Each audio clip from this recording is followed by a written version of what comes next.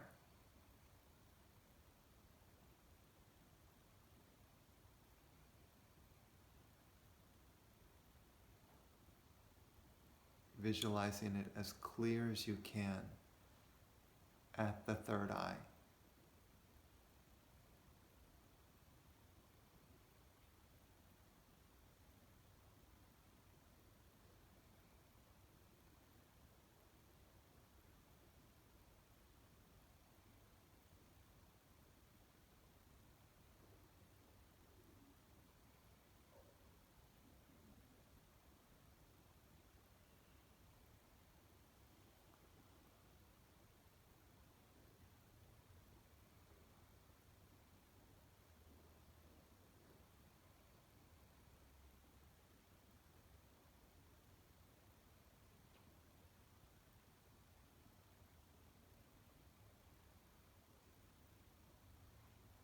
And then just letting go of the vision, relaxing the eyes, relaxing the shoulders, relaxing the whole face and jaw.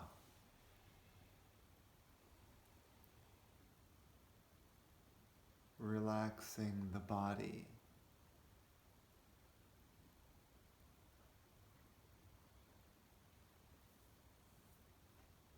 We set our intention to tune in to the third eye consciousness, which represents spirit. And just the intention alone begins to draw you into that dimension of your being.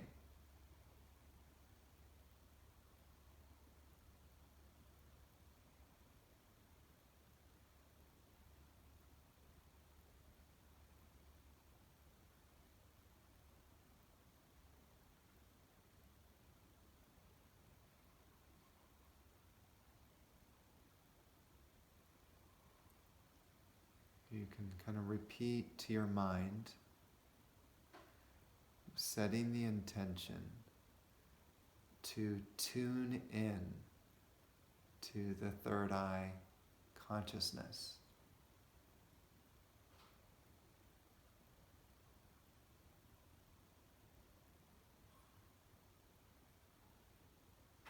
The transcendent state, which watches body and mind, but is not involved.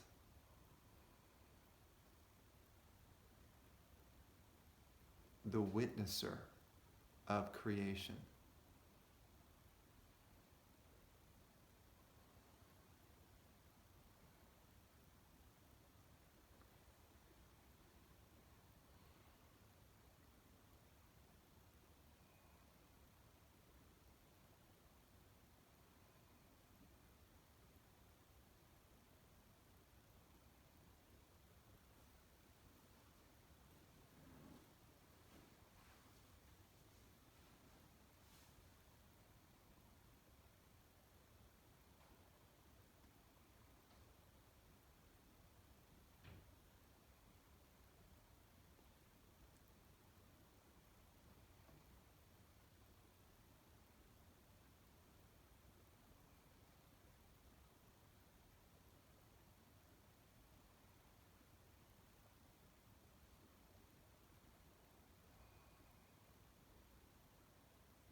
kind of contemplation around that is that the body walks around and breathes, and the mind thinks, but I am not in it.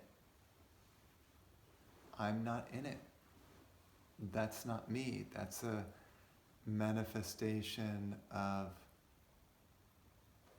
energy of the universe, you could say. But I'm not in that. That's not me.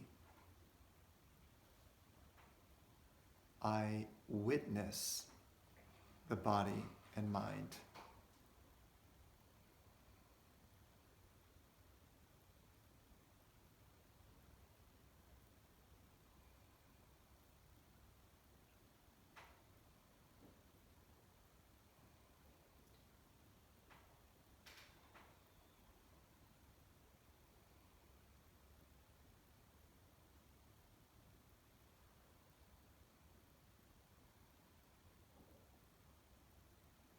And another way to contemplate it is the body is simply a passing cloud. It's a passing phenomenon. It comes and goes. I've had many, many, many bodies. Constantly changing, never the same. Same thing with the mind. It's a constantly fluctuating energy, always changing thoughts, changing opinions. Those things cannot be you. You watch those things. You're not in them. So set your intention to release your consciousness from this body and mind. Just let go.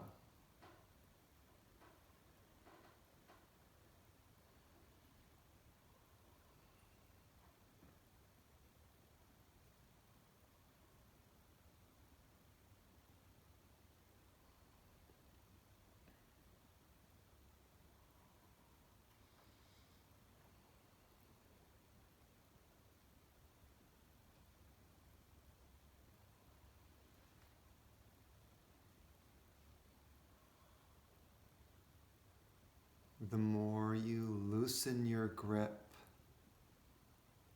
to this entity, the more it will be clear, I am not this thing. I'm eternal spirit, ever watching, never born, never die. I'm not in creation. I watch creation.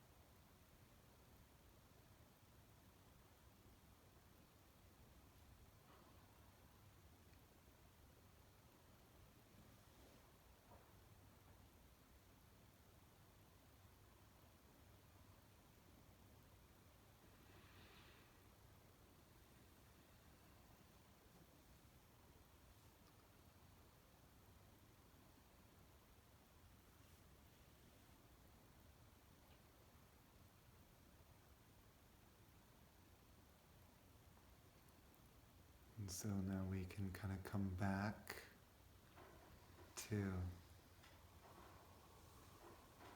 our space.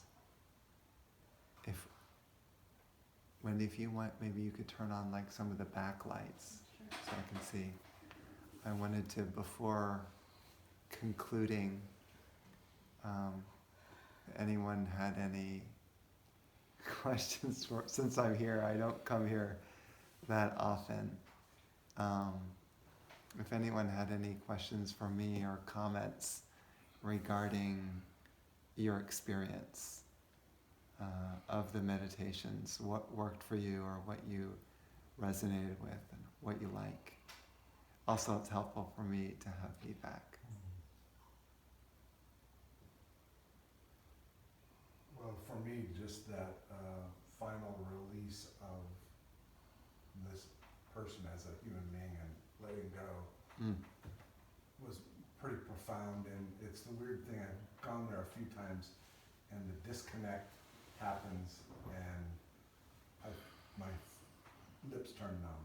I feel a numbness in my, that's the only thing I feel anymore. But it is incredibly blissful. And I definitely get how it could be a place where you want to be all the time. All the time, yeah. I like what you're saying too. Yeah. That's the key. What he just said. Listen to him. Listen to him. He's making a pronouncement here. Yeah. It would be nice to be in this all the time. Okay? I mean, really receive that, because if, as I was stating, if one's whole life is so focused on this body and just making sure it's in the right temperature and the right place, you know what I mean? Like the enormous amount of effort that it just takes to pay attention to this body and the everything. Like if you just let go for even a second, the bliss is enormous. And it's just, he's only sort of tapping the sort of tip of the iceberg. We're talking about an infinite bliss that goes on forever and ever and ever. And your whole life becomes that flow of bliss. In fact, that's why some swamis, you know, some sages will add the word Ananda after their name, because Ananda means bliss. It means he who is always in the flow of bliss. Right? Ananda, you know, Shivananda, like as an example. Always in that state, never stops, always a flow of bliss. And yet, so few people are striving for that, because the physical achievements and the emotional attachments are so strong that we forget about that there's a whole bliss realm, a whole bliss body that we haven't even touched. Missing a big aspect of life. Why are humans so caught in earthly consciousness, I wonder? I do think, though, I believe, I understand what you're saying, and I think it's an absolute aid and a tool to be able to connect with the universe and understand we're bigger than just our human bodies. But I do have a belief that the important role for us, we are on this earth, we need to be grounded to it, and we need to, you know, like create and protect and do things here on this earth. So you can't always be in that place. So the difference between a human doing that versus a divine being doing that is that the human thinks he's or she is doing it, whereas the divine being, the universe is doing it. So it's effortless. So the amount of effort that you're spending doing things compared to the divine being it's being done, no effort. They don't get tired, they don't get worried, they don't get concerned, there's no concern there. And it's even being done more efficiently than the normal human being, because it's an inspired doing. Since the universe is running the body now, as opposed to the human ego running the body. So, yes, you can be in that state all the time. Simply the universe is running the body, so you're always in a flow.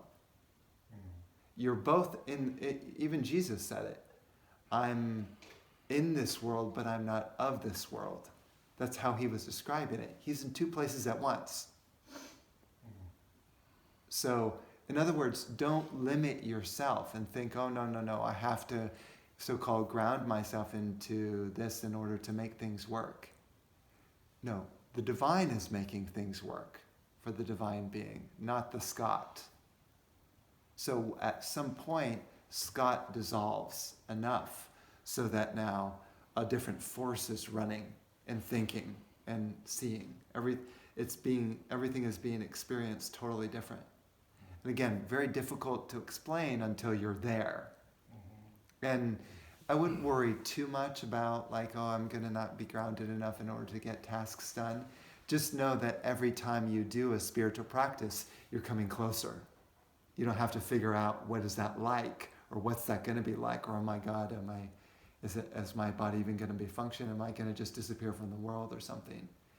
Each time you step towards the divine through doing a spiritual practice, more and more of you becomes in line, and you'll find that all the worries that you have around work will be gone. That's helpful. I get what you're saying. Yes. You don't have to give up a task or your function or whatever your role in this life. It's just the energy, the guidance comes from a different place. Right on. Yeah. Well said. Okay. Better than I could say it. Yeah, better than I can say it. Okay. So good conceptual way. Now, in terms of a direct experience, that's something different. But as I said, each time you take a step, it, so-called, takes you over more. How do you know it takes you over more? The love, the bliss that is flowing through you as the activities are happening. You go to work and you're like, oh God, I love my coworkers so much. Even the ones that are nagging me and nagging me and nagging me. It's so lovely. You know, someone crashes into your car and you're not worried about that. You go out and you help them, or you say, are you okay? You know, you're not angry at all. Because you recognize everything is by divine will. Everything is meant to be perfect as it is. Call it perfection consciousness. That's Purna. Purna's perfection consciousness. Everything is so perfect as it is. And delight. Even your emotions are delighted, you know? Everything gets in alignment with that delight, called Ananda. Some people call it the sunlit path. Everything is sunny. Well,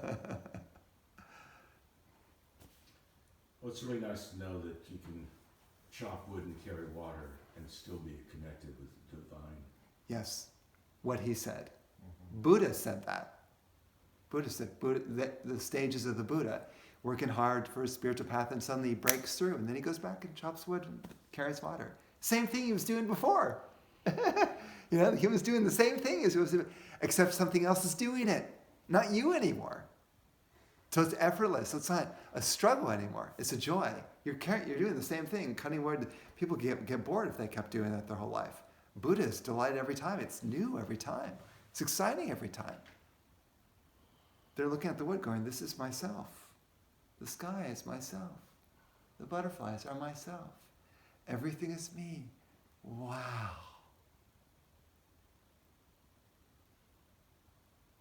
Chop wood, carry water.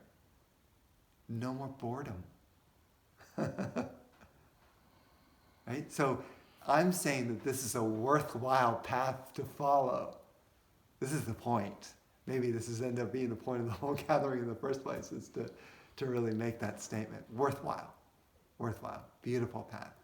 That's why my YouTube channel is always open. I'm going to put this on YouTube, by the way, this gathering, so people can kind of tune into the energy. Because I always want to make, as I was telling you, I want to have a doorway open just in case anyone wants to come and really reattune themselves. Because every time you tune in again, you get further along. You take a step forward towards God. You take one step toward God, God takes 100 steps towards you. That's how grace works. Grace says, you know what? Scott's really trying hard. I'm gonna give him something magical today. And then he gives you a brilliant, genius thought that you would have never thought of. And you just solved something that seems impossible. Let's say in your job, you know how to fix a car, whatever it is. You just know it. Right? Magic happens. That's the grace. That's the God quality. Scott's not thinking that stuff. It's inspired. Okay. So Brian, yeah. could I put a little different spin on this? Of course, yeah. If we are to believe that Mother Earth is ascending and that her frequency is getting higher, and part of our role being humans is to help that ascension, then what I'm feeling is anytime we can bring the divine into a human experience, we are increasing that vibration. Beautiful. And we are helping the evolution of Mother Earth, of other humans, of other life forms. Absolutely. What a beautiful motivation. A person who genuinely cares about Earth and treats it like a living being and wants to be of as much of assistance as possible. Some people say that humans are like the brain cells of Earth and custodians, and they're really trying to work together to help Earth ascend. So what a greater service can you do than that? Even little things in daily life, like whatever, recycling or picking trash up off the street or something like that. It's a statement of, I care. I care. Like my heart is there for Earth.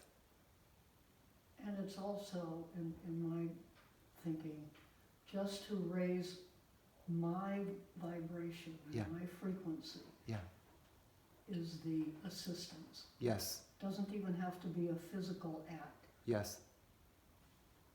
Right. Oftentimes, people who have trouble doing, let's say, spiritual practices or so-called changing their vibration, maybe the only thing they can do is some sort of physical act. You know, very people can kind of sit in silence like we were doing and just focus on the energy and go deeper. Unless you're already attuned, it can be kind of tough. So what I would advise that person is, okay, we'll go out and actually serve. That'll change your vibration because you're focusing not so much on yourself in terms of how much can I feed to get myself in order to, be comfortable, but like how can I break through some of my egoic tendencies and my comfort zone in order to assist Earth or the world. Otherwise, anything you do to raise your consciousness will affect the planet as well as others. So a worthwhile endeavor. So that is another aspect that you could add to, for sure. Yeah. There's a lot to say about that too, but we won't go too much into detail because it's a whole different topic.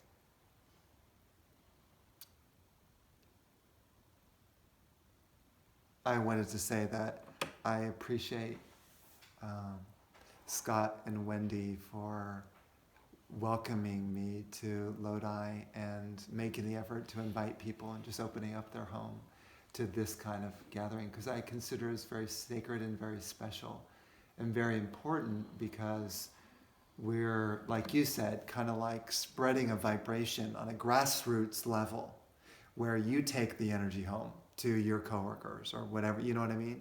You're sharing it, even though you may not be talking to them about spirituality. Who you are is going to impact them subtly.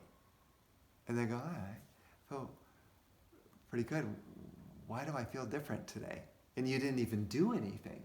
You didn't even say anything. It's just your vibration seems to be impacting people. What a service. People underestimate vibration and energy because it's invisible. So they just miss it.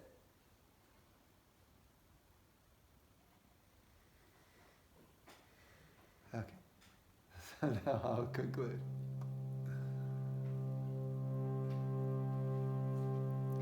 These last mantras are just in honor of the Sat Guru who we lit a candle for. The Sat Guru is one could say, the great teacher, the one who is spreading the light, who is the light, who is like the sun, the spiritual sun. In honor of that support. Om Asatoma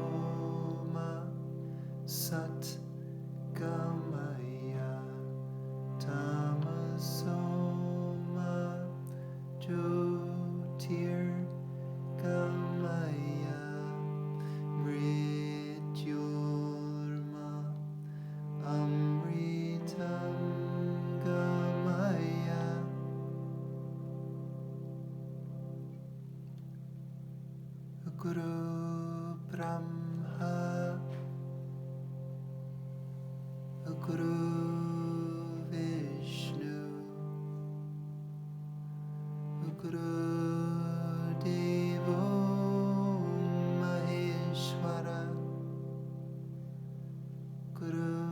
sakshat param brahma tasmai shri gurave namah.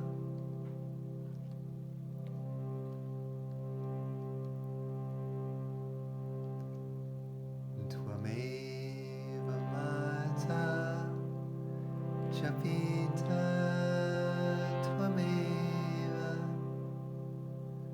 Tvameva Bandhus Chasaka Tvameva Tvameva Vidya Dravinam Tvameva Tvameva Sarvam Mama Deva Deva. Om Purnamada Purnamidam Purnat Purnamudachyate Purnasya Purnamadaya Purnameva Vashishyate.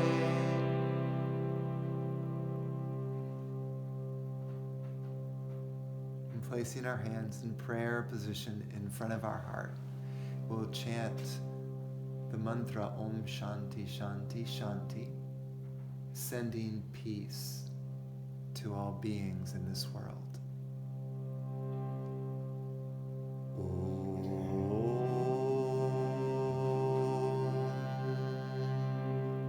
Shanti, Shanti, Shanti.